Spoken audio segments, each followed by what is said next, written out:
The word focus is derived from words meaning fireplace, sometimes referring to fire itself.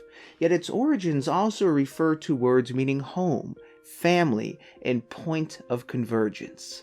Today, however, we generally use the word focus to refer to the center of our attention, energy, and activities.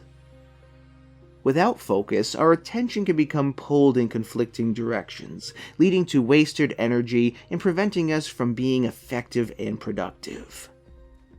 And yet, when you are focused, you become empowered with a clear point of convergence to ensure your energy and activities are directed towards what sincerely matters most.